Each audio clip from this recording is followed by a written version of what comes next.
उन्होंने कहा था ये सारी परिस्थितियां जो हैं ये हमको पूरी स्वतंत्रता देती हैं कि पाकिस्तान पर हम बाकायदे पूरा सैनिक हमला कर सकते हैं। अन्यथा ये कितनी घृणा करते थे जिन लोगों ने मुंबई को बचाया उस समय, उसका एक उदाहरण है कमांडो पीवी मनीष जी कि जो जिन लोगों के हाथ में वास्तव में कमान थी वही लोग आज भी कांग्रेस की कमान संभाले हैं। वो सोनिया गांधी उस समय सब कुछ थी, मनमोहन सिंह को तो चेहरा था। न 26/11 को भूलिए और न तुकाराम ओंबले का नाम भूलिए। तुकाराम ओंबले को याद रहे, उस आदमी की बदौलत इन सबका मुंह काला हुआ और सनातन धर्म आज भी अपनी प्रतिष्ठा के साथ है। और इनकी कायरता का बताऊं मनीष जी, जी पार्थ सारथी बड़े चर्चित ब्यूरोक्रेट है। वो पाकिस्तान में हाई कमिश्नर रहे थे। 26/11 हमले के 2 ही दिन बाद, 1 या 2 दिन बाद वो बाकायदे किसी टीवी डिबेट में बैठे थे, मेरे ख्याल से टाइम्स नाउ पे आए थे वो, और उन्होंने खुलकर कहा था कि ये सारी परिस्थितियां उनसे ज्यादा किसको नॉलेज होगी।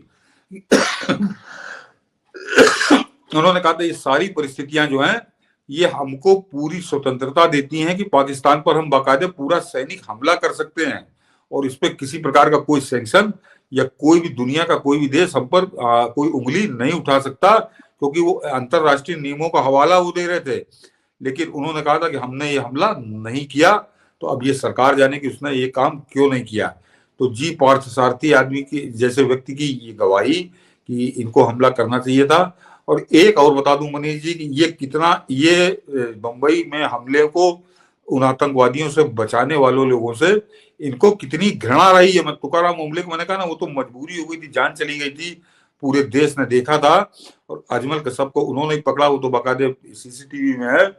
तो इनको मजबूरन मूर्ति लगानी पड़ी, अन्यथा ये कितनी घृणा करते थे जिन लोगों ने मुंबई को बचाया उस समय। उसका एक उदाहरण है कमांडो पीवी मनीष जी।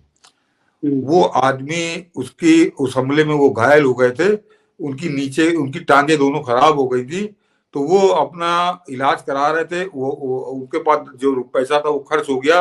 वो एलोपैथी काम नहीं कर रही थी, आयुर्वेदिक मसाज से उनकी टांगे ठीक होने लगी थी।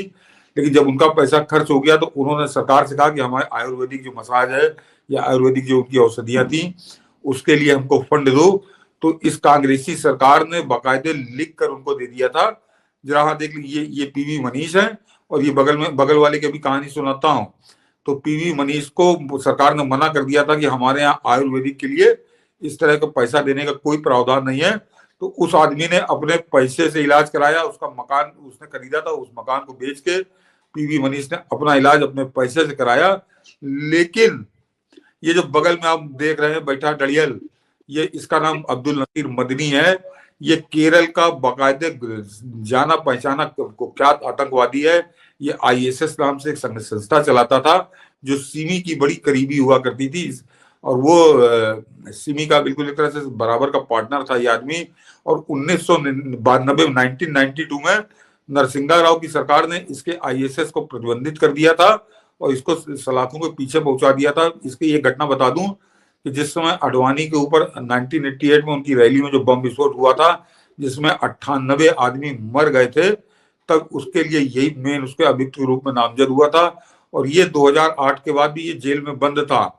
तो इसके लिए 2008 से पहले, और ये आदमी मनीष जी जब जेल में बंद था तो इसने कहा कि मेरी पीठ में दर्द होता है और इसके मुझको आयुर्वेदिक मसाज की जरूरत है।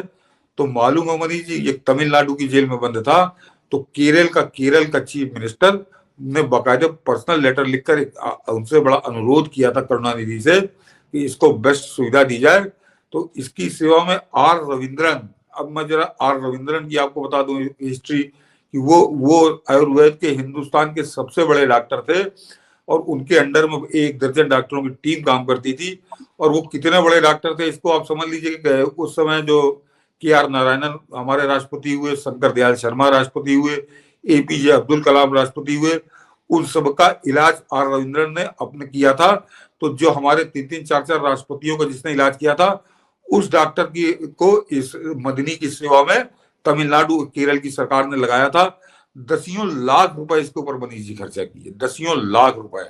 लेकिन वो जो बंबई हमले में कमांडो घायल हुआ था उसको इन्होंने आयुर्वेद के नाम पर 1 पैसा नहीं दिया।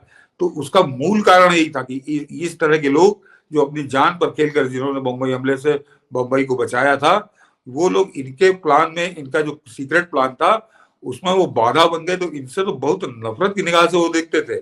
तो वो कैसे मदद कर देते। तो ये है कांग्रेस का सच। और 26/11 की आज क्योंकि 16वीं वर्षगांठ थी, आज ये 16 साल हो गए उस हमले को, तो ये पाप कांग्रेस का याद दिलाना इसलिए जरूरी था। मैंने तो शुरू में कहा कि ये बड़ा प्रासंगिक है आज, क्योंकि जिन लोगों के हाथ में वास्तव में कमान थी, वही लोग आज भी कांग्रेस की कमान संभाले हैं। वो सोनिया गांधी उस समय सब कुछ थी, मनमोहन सिंह को तो चेहरा था, तो Sonia Gandhi super prime minister थी, और सोनिया गांधी आज भी कांग्रेस में सुपर है। उसकी उसकी ताकत को उसको कोई चैलेंज तो करता नहीं है।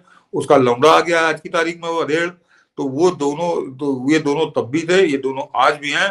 तो इन लोगों से सावधान रहने की, इनको सबक सिखाने की बहुत सख्त जरूरत है। इसलिए आज ये कहानी मैंने दोहराई मनीष जी। बिल्कुल, ये हमारा आपका एक छोटा सा प्रयास था, एक छोटी श्रद्धांजलि थी, जितना सक्षम हो सकता था उन बलिदानियों के लिए। लेकिन एक प्रयास ये भी कि देश को सजग किया जाए कि ऐसे सत्ताधीशों का, जिसने देश का विभाजन धर्म के आधार पे किया और उसके बाद हिंदुओं के हिस्से जो देश आया, उसके संग हिंदुओं के खिलाफ ही पाप, देश के खिलाफ पाप, और निरंतर ये सिलसिला चल रहा है। इसीलिए हम सबको 26/11 कभी नहीं भूलना चाहिए, कभी नहीं भूलना चाहिए। न 26/11 को भूलिए और न तुकाराम ओंबले का नाम भूलिए। तुकाराम ओंबले को याद रखिए कि वो उस आदमी की बदौलत इन सबका मुंह काला हुआ और सनातन धर्म आज भी अपनी प्रतिष्ठा के साथ है। अन्यथा इन्होंने तो ये निपटा देते मनीष जी। जिस समय वो अगर अजमल कसाब में मर गया होता तो हिंदुओं पर कहर बरसता, कहर इस कांग्रेस का, उस इटालियन सोनिया गांधी की सरकार का हिंदुओं पर कहर बन के बरसती वो। लेकिन वो एक घटना तुकाराम ओंबले की वजह से सारा प्लान फेल हो गया। अन्यथा वो सब हिंदू बन के क्यों आए थे? वो जो आतंकवादी थे, वो पाकिस्तान तो बकायदा डंके की चोट पे करता है। कश्मीर में कोई कलावा बांधे क्यों नहीं पकड़ा जाता? या इससे पहले और जो घटनाएं हुई उनमें क्यों नहीं पकड़े गए थे कांग्रेसियों के समय में? वो मुंबई में 10 को 10 क्यों आए थे बकायदे कलावा बांधकर और हिंदू आइडेंटिटी के साथ? क्योंकि ये पूरा प्लान तो इन्हीं का तैयार किया हुआ था। और इसीलिए वो आप जब उसके बावजूद बेशर्मी के साथ वो कृपा शंकर और दिग्विजय सिंह किस तरह से वहां पे बैठ के विमोचन कर रहे थे, वो महमूद मदनी उनके साथ था, वो अजीज बर्नी उनके साथ था, और उस सनातन गद्दार जिसे कहूं कि वो महेश भट्ट उसके साथ था। देखिए मनीष जी, महेश भट्ट की बात आ गई तो 26/11 से जुड़ा एक बात और समझ लीजिए।